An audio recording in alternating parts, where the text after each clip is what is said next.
For sure guys, marami sa atin yung naranasan na yung sobrang pagod, 'di ba, sa trabaho. Tapos feeling natin na kahit anong pagod sa trabaho yung nararanasan natin, parang walang progress, parang nakakapagod mabuhay, yung ganong feeling. Yung parang ginawa mo na lahat pero di ka masaya. Pero baka kasi nakakalimutan din natin mag-enjoy. Yung tipong ginaji tayo sa work hard pero yung play hard nakakalimutan natin. So welcome back dito sa ating channel, Francis Angeles here. And ngayong araw, pag-uusapan natin, medyo weird yung camera angle ko, no? Kasi minadali ko lang tong pag-record ko dahil ang dami kong gagawin ngayon. So, pero I realize, kailangan natin itong pag-usapan. So, yung pag-uusapan natin ngayon is yung madalas na nakakalimutan, yung importance ng play or having fun sa buhay natin. Kasi kung puro trabaho lang tayo, baka tayo na rin yung nalulugi.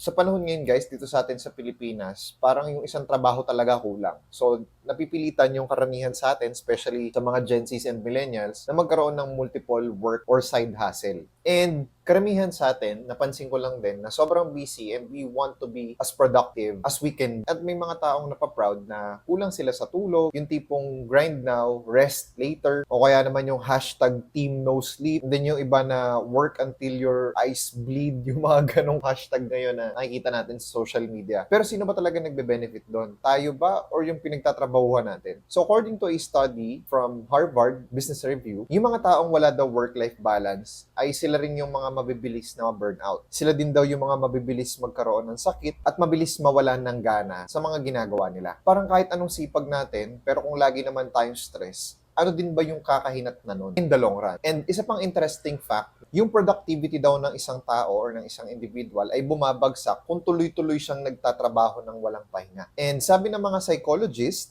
no, yung productivity daw ng tao ay bumababa after 90 minutes of focused work. 90 minutes is equivalent to 1 hour and a half. So kaya dyan nauso yung mga tinatawag na mga Pomodoro technique na mag-work ka for 25 minutes tapos mag-rest ka ng 5 minutes, something like that. So na-realize ko, parang cellphone lang din yung katawan, no? Kahit gaano kaganda yung katawan natin, pero kung lobat tayo, hindi din tayo magpe-perform ng maayos sa trabaho or doon sa kung ano man yung function na meron tayo.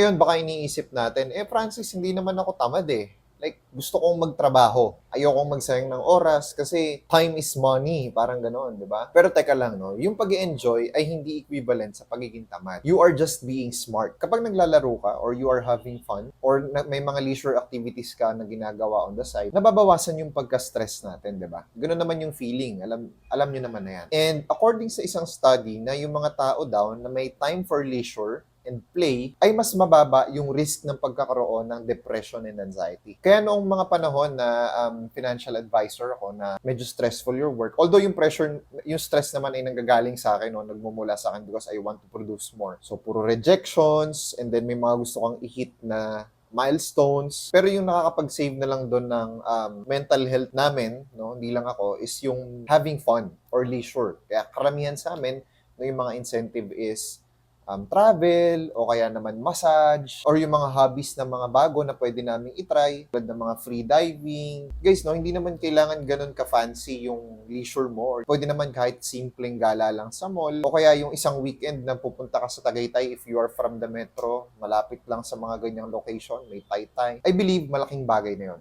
Yung mga magagandang ideas, usually lumalabas yan kapag relax tayo. Hindi natin napapansin sa mga pinaka-random na mga moments katulad ng kapag naliligo, or naglalakad, or nag-grocery, parang biglang may aha moment. So, ganun din nangyari sa akin kasi especially nasa content ako, di ba? Ito, gumagawa ko ng mga content. Siguro mga 40% ng mga content na naiisip ko siya kapag naliligo ako or kapag ka naman halimbawa naglalakad ako pa uwi galing sa gym. Naiisip ko bigla yung, ito magandang content to. So, pagkadating ko sa bahay or pagkalabas ko or pagkatapos ko maligo, tinatype ko na siya sa notes ko. Okay, ito yung in-next kong content. Something like that. May nabasa din ako na parang kapag relax tayo, nagpa-process ng ideas nang hindi tayo aware. So kapag nakapag-relax tayo, mas mabilis daw yung pag-connect ng ideas sa brain.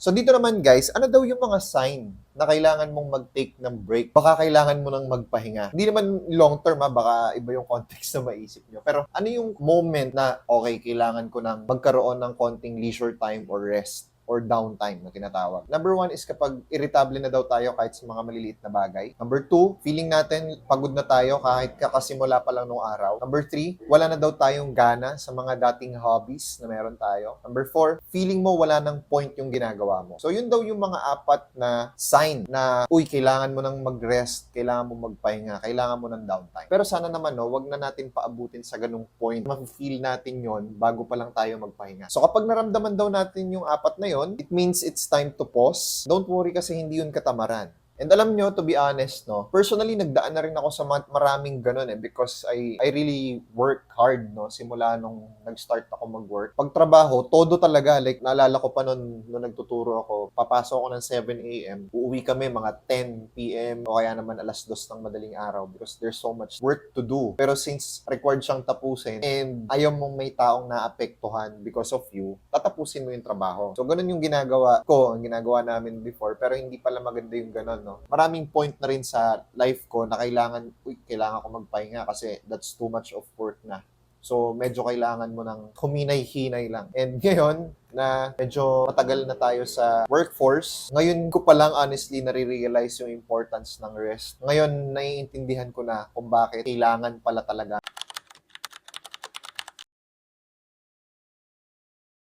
I know guys, no, marami sa atin busy. We are juggling multiple work or jobs o kaya naman yung iba sa atin ay nag-aaral, no, nagma-masters kasabay ng current work nila. So, paano nga ba natin i-incorporate yung play or yung leisure time sa busy life natin? So, number 1 is we need to schedule our playtime. Like, may dedicated schedule for that. Kung may schedule tayo for meetings and may schedule tayo to acquire new clients, may schedule tayo for work, dapat may schedule din for play. Kahit 30 minutes lang per day, basta consistent, kailangan meron tayo nun. Number 2, wag natin i-guilt trip yung sarili natin na, sayang lang sa oras yan. Tandaan natin that rest is productive. Kapag nakapagpahinga tayo, mas efficient tayo. Number 3, find hobbies outside work. Katulad ng biking, hiking, painting, archery, bouldering, or kahit yung mga normal na board games lang. Pwede na yun. Basta may playtime. Depende naman yan. Or reading, di ba? Number 4, incorporate micro breaks. Ibig sabihin during work, like kapag super busy talaga, kahit every 25 or 30 minutes, magkakaroon tayo ng simple breaks. Pwedeng tumayo, mag-stretch, maglakad-lakad. O kaya kung work from home ka, i-pet mo yung mga dogs or cats mo or kung ano man yung pets na meron ka sa bahay. Kahit 5 minutes lang, malaking tulong na daw yon. So, since siguro mga third year kong financial advisor nun, tapos, nadala ko na siya ngayon bilang video editor / VA. I make sure na meron talagang leisure time. Kahit games lang sa computer or sa phone. In-incorporate ko na rin yung exercise sa routine ko ngayon. Kasi I feel like yung schedule ko as a VA, panggabi, di ba? 7 p.m. to 3 a.m. Tapos 4 a.m. ka na makakatulog. Definitely, that's not the normal sleeping time for us. Kailangan natin mas maging smart sa activities na gagawin natin. Katulad ng play, importanteng ma-incorporate, and then yung exercise. O, di ba mga simpleng activities lang naman, pero parang it provides a huge difference na sa productivity natin ngayon. So guys, I understand that you really want to work hard for your dreams and family, pero don't forget to take care of yourself and play hard din. Pangalawa, hindi sayang yung oras kapag nag-e-enjoy. And most importantly, masyadong maikli yung buhay kung puro lang trabaho, tapos walang play, walang leisure, hindi rin maganda yun. So, meron akong napanood na video, I guess, or nabasa somewhere, nasabi nila, your job is just one aspect of your life. Hindi yun yung magdedetermine ng value mo. So, wag natin masyadong itodo na to the point na hindi na tayo nakakapagpahinga or nawawala na tayo ng time for ourselves. Kailangan balance pa din. Kailangan may konti pa ring time for play and exercise. This is just a reminder, guys. So, and I hope nag-enjoy kayo. Please give a thumbs up. And kung meron kayong mga self-care tips o kaya naman mga activities na gusto nyo i-share na ginagawa niyo, please pakitype mo sa comment section. Let's talk about it. I think that's it for this video. See you next week. Bye-bye!